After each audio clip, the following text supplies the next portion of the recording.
welcome to today's Books Alive online event with Bren MacDibble, author of Across the Risen Sea, and Denise Lamb from one of the Waikato District Libraries. Across the Risen Sea is a finalist in this year's New Zealand Book Awards for Children and Young Adults in the Wright Family Foundation Esther Glenn Junior Fiction category. We'd like to thank the New Zealand Libraries Partnership Program for the opportunity to host these events this week and next. Whenever you're ready, Bren, Cheryl, and Denise.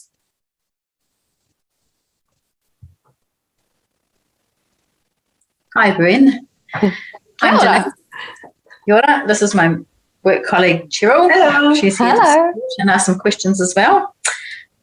Thank you for this opportunity. Thank you for inviting me. It's really good to be part of these Books Alive events, even though I'm way over here in Australia at the moment and I can't get it back there. Modern technology is great. Yeah. My first question, where do you draw your inspiration for your stories from? And what type of books do you like to read yourself? Look, I think when you're a writer, you just shove everything that you're interested in into your head. So like I'm really interested in environmental things. I'm really interested in the future. I'm really interested in why we're not moving faster to change the things that we're doing wrong to our environment and that kind of thing. So whenever I see something about that, I read all about it and try and understand it. And I try to read other books about it where other people have been trying to understand it. And when you start smooshing everything that you're interested in into your head, I mean, it kind of has to come back out again. It's like I tell the kids, it's like a big sausage factory. You just, the quality of the sausage is the quality of what you put in there. So you put it all in and it all comes out. Yeah. So I read a lot of environmental fiction, but I also like to read a lot of different kinds of fiction. And mostly what I'm looking for is people who write in a minimalist style. So books like Amy Hempel. A lot of minimalism was kind of really hot in the 90s. So I do read a lot of adult books that were written in the 90s to try and listen to that minimalism. And that's when they take the sentences and they kind of take out all the wordy words and you're just left with the meat of the story. And that's what I try to do in my work. And I use a lot of personal voices and first person to try and get all the clutter out of the sentences, which I think it makes it more immediate so that the reader connects more with the character. So, yeah, so that's what I read. I try to put in good stuff to my sausage factory. And unpack the sausages at the end. How did you know, or when did you decide that you wanted to write books for children and young adults? Look, when I was living in Huntly, and even before that, my mum bought me this little orange portable typewriter, and she would always send me to my room to do homework, but I would sit there and I would tap out stories, and I didn't do my homework. I'm a very bad person, and I didn't do well at school. So there you go. You get what you put into your sausage factory. I didn't put schoolwork into my sausage factory. But I used to sit there and tap out stories and I really just amused myself. I never showed them to anyone. So I think it was just to amuse myself. And then I kind of, I went to work at like 17, 18 and kind of left all that behind. So it wasn't until I had kids and I was reading them stories that I just kind of got the bug again, and I wanted to see if I could write like these amazing authors that I was reading. So that kind of got me back into it. And so I must have been, nearly 30 when I started again. Yeah. So, yeah. Thank you. How many hours each day do you spend writing? Do you have a disciplined amount of time that you like? Discipline is the word. I'm not very disciplined. I do try and spend, an hour or two a night writing. But what I tend to do is I tend to sometimes just get carried away and do a lot of writing at once, and that's kind of like throw myself into it. And some days I won't even have time to write at all because I'm running a business and doing other things as well. Okay. So, yeah. as long as I get there. Will you continue to write this genre, or you think you might change to something else? Yeah, I've recently written another story with Zana Fraylon, which is also on environmental themes, as well as a future plague kind of thing, which we started before the current plague. So we're kind of blaming ourselves for writing that one into existence. But it's what I'm interested in. I know there was a reviewer in New Zealand who slammed me and said, "Can't she do anything different?" But I'm like, "Ooh, do I have to? Do I have to do something different? Other people are doing things that are different." Yeah. I quite enjoy this. I quite enjoy looking at the future. So I don't know if it, like this Across the Risen Sea was a bit of a departure from the other books in that it was more fun and a little bit more fictional. And I tried to, it's still got environmental themes, but they're not as heavy as the previous ones, I don't think. I tried to have a lot more fun with it. Pirates and sharks and sailing across the sea and all sorts of stuff. Crocodiles and God, the crocodile, that grumpy crocodile. I tried to have more fun. So perhaps I will stick with that. I don't know. I think kids get a lot of serious books and it can be too much sometimes. So I tried to add a bit more fun. Yeah. Just around the feedback you say about some people in New Zealand, your feedback, how would that affect you and how do you take that on and deal with it? I'm pretty good at being criticised. I can be an annoying person. So I get a lot of criticism throughout my life. But people are entitled to interpret your work however they want. You put it out there, and most of the feedback is fantastic. Yeah. So if one person says, "Can't you do anything else?" You're like, "You're having a bad day, aren't you?" Yeah. Or something like that. You just go, "Okay, never mind." Never mind. But you just move on. It's out there. It's in the public domain. People are going to interpret it however they want. And there's not a lot you can do about how other people interpret your work. They're coming at it from a different place. And yeah. Of course, the Risen Sea was written during lockdown. What are your thoughts on writing during lockdown? Did you find it easier? Look, I live in WA, and I live way out of the city, like 6.5 hours from Perth. So we don't do lockdowns here because we've never had coronavirus come here. So Perth gets lockdowns, but we tend, which tends to make our business drop off because they all come north for holidays in my holiday business. But I haven't really had a lockdown. Okay. But the internet gets really noisy during lockdown. So it kind of makes it harder. And I think initially everybody was kind of like, "Oh, we don't know what's happening to the world." And everybody was a bit panicked. And I think a lot of people had trouble writing, and we all were just watching the TV and the numbers go up and not knowing what's really going to happen. So I think when we were all a bit frightened, none of us were writing very well. Okay. Yeah. Cool. You seem to have a really good knowledge of sailing. Is it something that you do in your spare time or have done? Look, I've been sailing about 4 times in New Zealand. And that's pretty much it. But my brother-in-law has a boat, and he's left me in charge of it in Auckland Harbour once, and telling me how the woolies worked and the sails, and he's left me and he's gone to take a phone call. And I've been chugging along Auckland Harbour, and there's a ship coming in. And I know enough to know you got to give way to big ships. And so I'm thinking, so I'm yelling out, I have to tack. And he's like, "Nah, I'm on a call." And I'm like, I have to tack. And he's like, "No, I'm on a call. Wait. And then the ship goes and blows its foghorn. And I've never seen anyone put down a phone so fast. And he comes running up and he's like, "Tack." And I'm like, "Yes, yes." I love it. Do you design the characters in your mind before writing the story? Who is the inspiration for Pirate Branshaw? Bradshaw?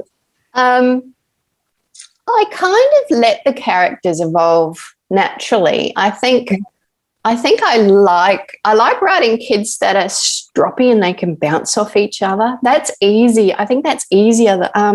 In the dog run, I wrote Ella as being different, very different to Peony and Neoma.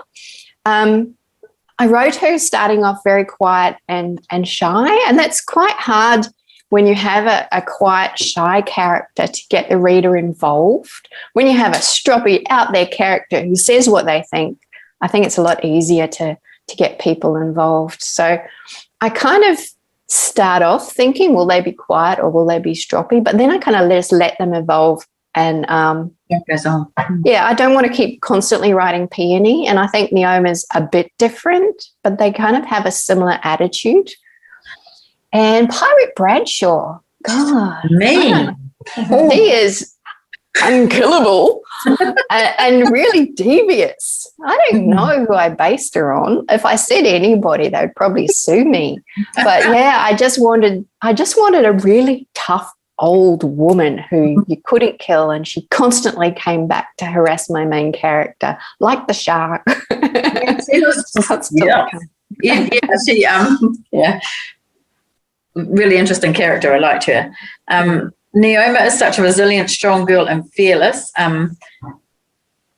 Yeah, she just had so many skills, and she was just so brave, and like her jumping off the building and fighting the croc, and yeah. Yeah, I like to resilient character. Yeah, I think if you write strong, resilient characters and you give them a lot of skill, not only does the reader trust in them more, they can see that this person has the skills and that they're strong. But I think it also makes the reader feel more brave. I mean, we're dealing with rising sea levels. So, you know, what I wanted to say was like the earth could change, but maybe you can still live a good life and you can still like accomplish things and be brave and be happy, that kind of thing. So that's a lot easier to do with a brave character who has a lot of skills. the language used is very clever and I think very appealing for children. An example, using the word prolly for the word probably. Yeah, I think they do that in England already. So I'm kind of writing things that are already happened. Yeah, but I try to think of like, you know, these kids don't go to school. The adults, you know, they might have gone to school, they might read books, but the kids, like, the world's sunk. Most of the books are gone. They're probably just telling stories around a fireplace. How would the language change? How would the language evolve? And then I don't want to be Australian and I don't want to be English and I don't want to be New Zealand, because I want everybody to be able to pick it up and say, oh, that's me in the future. And I don't want someone to pick it up and go, oh, it's so colloquial. But, yeah, I'd like to use New Zealand words like egg and stuff like that, because those words are hilarious. New Zealand has great slang. Have you had any books rejected? Oh, all the time, honestly. My life was like 16 years of rejection before How to Be got picked up. So Really? Okay. It took me a long time to learn how to write, and I might just say stay in school, kids, if you're listening, because maybe it'd be faster to learn to write. Yeah. It took me about 16 years to learn to write. I was writing okay. I was writing fine. It's just I wasn't writing better than other writers, and to get published, you kind of can't write as good as other writers because the world already has those writers. So you have to have something different, something new, and something amazing to make a publisher go, oh, wow, let's publish this person because she's doing something amazing. So you've got to kind of have to move from being a good writer to being amazing to get published. If possibly you've answered this question already, how would you encourage others to begin writing? Finding out your thing, the language that you love. Like, I'm naturally interested in language and storytelling. So find what kind of language and what kind of storytelling you write. I mean, you can do the basic writing courses and learn to write well, but then after that, you kind of have to find your own thing. So focus on language you love and focus on the stories you like, and just cram it all into your big old sausage factory. Your time living in the bus has obviously had an impact on your way of thinking. I really love the idea of the children, like they slept in the bus. The young children yeah. until they were too big to fit in the seats, and then they... Yeah, like I just, you think about people in the future living on an island, and how would they want to keep their kids safe and well. And so they've got this big old derelict bus hauled up to the top of the hill, which is now an island. And the kids all sleep there nice and safe, and the adults look after them and keep them nice and safe.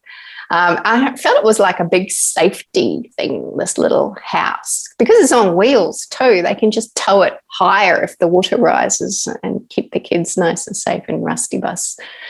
Living in the bus was just great. It was just so relaxing. So all you'd have to think about was, where are you going to park today? Are you going to have a swim? You've got lots of time to write. There's not much housework. There's nothing to do. You just kind of drift with the weather. Drift around. Like, Australia's a huge country. Yes. You can spend a year going around. I think they said if you went to every beach in Australia as fast as you can, it would still take you 15 years. We didn't do that, but we did spend 2 years just cruising around, and it's really, really good lifestyle. I just recommend, just sell everything, go live in a bus. I would love to do that, seriously. I've always thought about doing the South Island of New Zealand. Do it. Yeah, I have done a motorhome around the South Island. It's just gorgeous. There's so many great views and so many places just to park up and sleep. Yeah. Have you got anything that you're writing at currently? I'm working on a story with Zana Fraylon, which I told you was a plague novel set in the future. So it's a post-city future, and that's coming out late next year with Alan and Unwin. So people don't live in cities anymore because of the plagues. It was too hard. So the people that are left, the government has put them out on like 700 hectares each, 350 people on 700 hectares. And those people just live within that little community like their whole lives.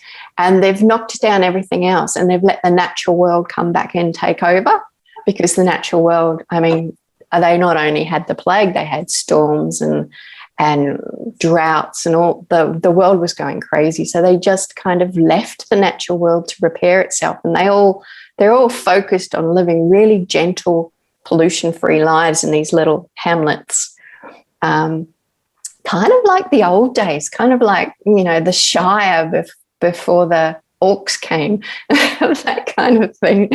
And it's I've written that child from the future who is living like they're in the past. And Zana has written the child from now, or just beyond now, who deals with the plague. And then what happens is her child gets frozen because they can't cure him. But my character sneaks out of this little hamlet into this derelict city and finds him there still frozen. So you can kind of guess what happens next. So that's what I'm writing. Is this your first time writing with another author? Yeah, it's hilarious. It's actually really, really easy. We wrote separate timelines because, of course, my character's living 100 years in the future from her time, from her character. So we wrote separate timelines, and we just got to a point where I said, oh, my character's found your character. What do we do now? And then we just started handing the manuscript back and forth. And it was so easy. It just came together so easily. Zana writes completely different to me. So her character is completely different. So her writing, like my writing, is all like, full on bluster and, just clumsying around and that kind of thing. And hers is all ethereal and delicate and beautiful language, because her character is kind of a dreamy boy, and he can see, he's got a special gift where he can see through time. So he can see right back occasionally to this bog girl who was sunk in the bog thousands of years ago, because she had the same disease that he has. So this kind of, he's a really sweet, like lovely character. And then there's my character, and she's kind of like, let's do this, let's do that. So when they come together, it's kind of like, he's like, oh my God, who is she? Okay. And Sana's written a few books as well on her own. Oh, Zana's written a lot of books. She does a lot of books about human rights abuses, so kids who are locked up. They tend to get pushed up a lot into high school. Things like kids who have been stolen to work at grow houses, and really horrible scenarios, but she does it really delicately and lightly. So it's completely from like kids' point of view, and you don't kind of realize that, Uncle Fred or whatever has actually kidnapped these kids off the street. They were street kids or something. Oh, wow. Her last book was a boy who dies, and he's given a map by a crow skeleton, and he has to find his way out of the dead world to get back to the living world to help someone. So he's got this map, and that's doing really, really well. So her books are quite heavy, but told in a much more delicate tone. Right. Okay. Interesting. So in your mind, you are thinking ahead all the time, thinking of new books, or you just like solely your head is full of what you're writing currently? Yeah, look, I'm always trying out new books too. So, I think, I want to write a book set in New Zealand. I want to write a book set in the desert here, and all these other things. I'm like, oh, I could just walk out into the desert and start writing. And I did that once, and it was so hot. And I'm not sitting out here with the ants and the heat and the flies. I'm going back in. Yes, and the spiders. So, yeah, I'm always thinking of new books or trying them out and then hitting a wall and going, oh, yeah, there's this fundamental problem with this book. And it's quite hard to write books set in Australia, and because you can't ignore like thousands of years of Aboriginal people's farming or whatever. So you have to start including them. But there comes a point where you're not going to tell other people's stories. Yeah. So I included a granddad here who fed information to Ella's brother. Okay. But it like information, and most Aboriginal peoples guard their information. They don't want it spread out. So there was lots of things I couldn't name. I couldn't name the grass seeds and things like that. So you have to be really, really careful, because it's not all cultures are the same, and there's hundreds of different Aboriginal peoples here. So you kind of have to choose a location. So it has to be kind of location based, and then you have to understand, where what stops, because their stories and their history and their traditions, they're not given away freely. They're held secretly and tightly.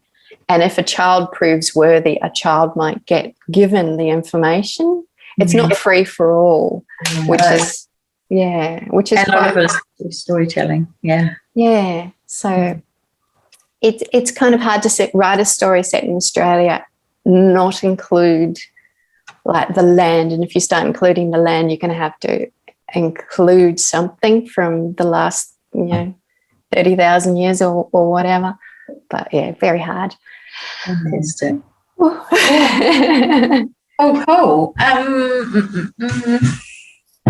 That's us. I can't think of any more questions. But yeah. Well, thanks so much for giving us this opportunity to talk to you today. It's been fun. And hello to everybody in the Waikato, and hello to people in Huntly, where I went to school. I went to Huntly College. I was just saying I really liked Huntly College, because I went to a far worse school before that. So Huntly College was kind of like, I know quite a few teachers in the area, so I must touch base with them and tell them to watch out the interview. So. I didn't do anything good at Huntley College. I won't be on any sports boards or anything. Nor did I, but it's okay. Made an impact on our lives. So Yeah, that's good. Thanks for having me today. thank you. It's been great. Lovely. Yeah. Thank you so much.